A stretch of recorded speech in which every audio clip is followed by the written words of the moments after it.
İsmim Madajon Mamajonov. Xorazm viloyatidanman o'zi aslida. Bu yerda Toshkentda oilaviy yashaymiz. Shu maktab paytlaridan beri yapon tiliga qiziqib, Yaponiyaga qiziqib yurardim. Lekin maktab bitirgandan keyin bu yerdagi universitetlarga topshirmasdan shu to'g'ri Yaponiyaga harakat qilmoqchi bo'lganman. Lekin ba'zi bir sabablarga ko'ra, oilaviy sharoitlarga ko'ra yapon tilidan tayyorlana olmaganman.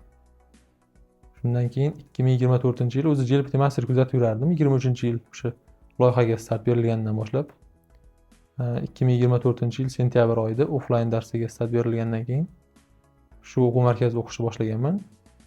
Yaqinda 3-noyabr kuni Yaponiyaning Nagoya iqtisodiyot universitetini O'zbekistondagi imtihonda qatnashdim. Imtihon topshirdim va muvaffaqiyatli qabul qilindim. Universitet tomonidan imtihonni yaxshi a'lo baholarga topshirganim uchun 50% nima ham berish, chegirma ham berishdi kontraktdan. Hozirda qabul xatini kutish jarayonidaman. JLPT masterda 2024-yil sentyabrdan beri hozirgacha yapon tili o'qib kelyapman. 2024-yil turli noldan boshlayapsan. 2024-yil sentyabr oyida yapon tilini 0 dan boshlab, M5 darajadan boshlab kurslarga yozilib, Komron sensei qo'lida, hozirda Said Boqir senseining qo'lida yapon tilini o'rganib kelaman. Hozirgi yapon tili darajangiz qanaqa? Hozirgi yapon tili darajam JLPT N3 darajasida. N3 darajasini o'qib tugatdik. Yaqinda 7-dekabrda xudo xolasa imtihonga ham kirib chiqamiz. Nagoya iqtisodiyot universitetida o'qish bahordan boshlanadi, 1-apreldan. Ketish bo'lsa mart oyining oxirlariga to'g'ri keladi. O'sha Yaponiyadan menga SOE kelgandan keyin, Certificate of Eligibility, ya'ni muvofiqlik qog'ozi kelgandan keyin O'zbekistondagi Yaponiya elchixonasiga Zagram pasport bilan birga vizaga ariza topshirib, viza olingandan keyin mart oyi o'rtalari yoki oxirlarida ketiladi. Aprel oyining boshidan o'qish boshlanadi 1-kursdan. Universitet Nagoya iqtisodiyot universitetining 1 yillik o'quv kontrakti o'zi aslida Yaponiyada kontraktlar o'qish puli, keyin universitetga boshida kirgan paytingiz kirish puliga ham bo'linadi. Misol uchun o'qish pulini o'zigina 6 oy uchun 500 ming yenada iborat, ya'ni bu dollarda taxminan 3200 dollar atrofida bo'ladi. 1 yillik uchun bo'lsa 6400 dollar bo'ladi. Siz boshida universitetga kirayotgan paytda ham kirish puli, imtihon puli va shunga o'xshagan kitoblar uchun va universitet xonalaridan foydalanish uchun pul to'laysiz. Kirish puli 100 ming yenadan iborat bo'ladi. Bu taxminan 700 dollar.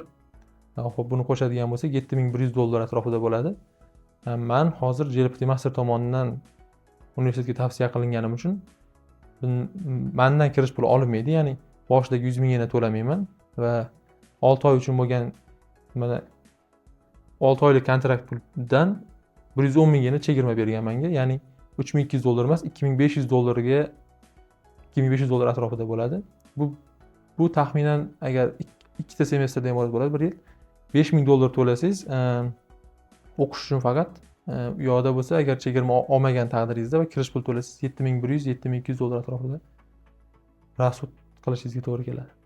Maktab paytida yurgan paytim til kursiga ketayotgan o'zbeklar ko'payganini ko'rib qolganman. O'sha til kursiga borib yurgandan keyinchalik o'zi Yaponiyaga bo'lgan qiziqish, o'sha chet el mamlakatlar orasida ham o'qib, ham ishlash uchun eng qulay nima izlaganman, davlat izlaganman. Yaponiya nima uchun mos desangiz, Yaponiyada inson soni ko'p, ya'ni aholisi ko'p, joyi kichkina va shuni hisobiga yer tanqisligi mavjud. Yer tanqisligi mavjud bo'lgan davlatlarda hamma uylar kichkina quriladi. Va shu bilan tabiiyki kichkina qurilgan uyni oylik kvartirasi ham nima arzon bo'ladi. Misol uchun Amerika yoki Yevropa, Angliya kabi davlatlarda, Kanadada misol uchun yer tanqisligi yo'q, ularda uylar keng quriladi, katta quriladi va domlar deyarli ko'rmaysiz, faqat hovli joy bo'ladi va ularning kvartirasi, ya'ni oylik ijara to'lovi juda qimmat bo'ladi.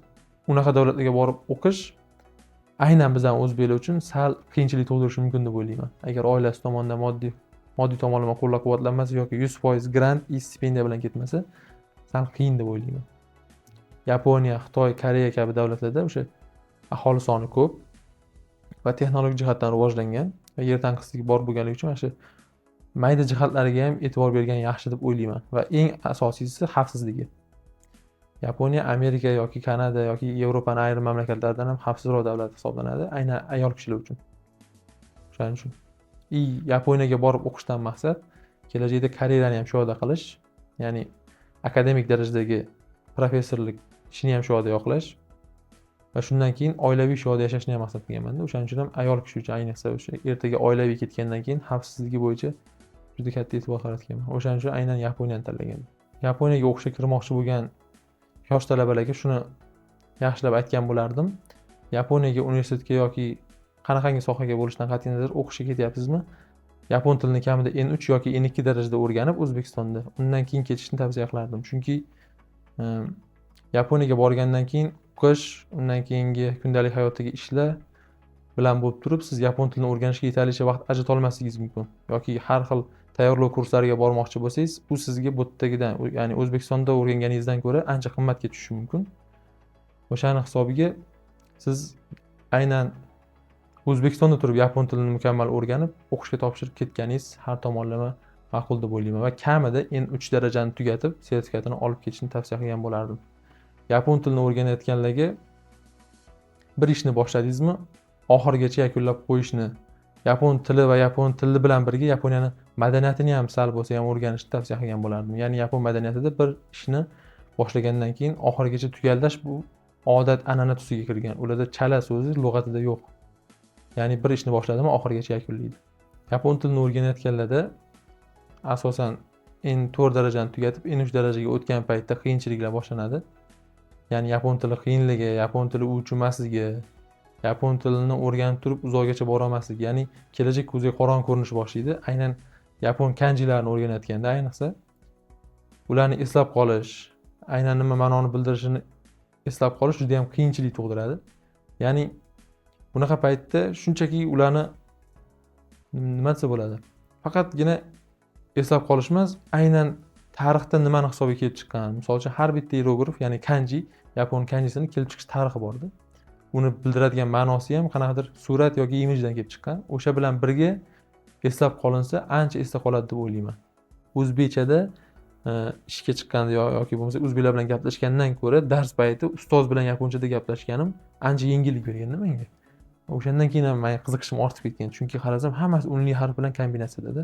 Faqatgina nima bor, u ham faqat gapning oxirida, so'zning oxirida keladi. Bu degani duduqlanishga bo'lgan ehtimolni kamaytiradi degani.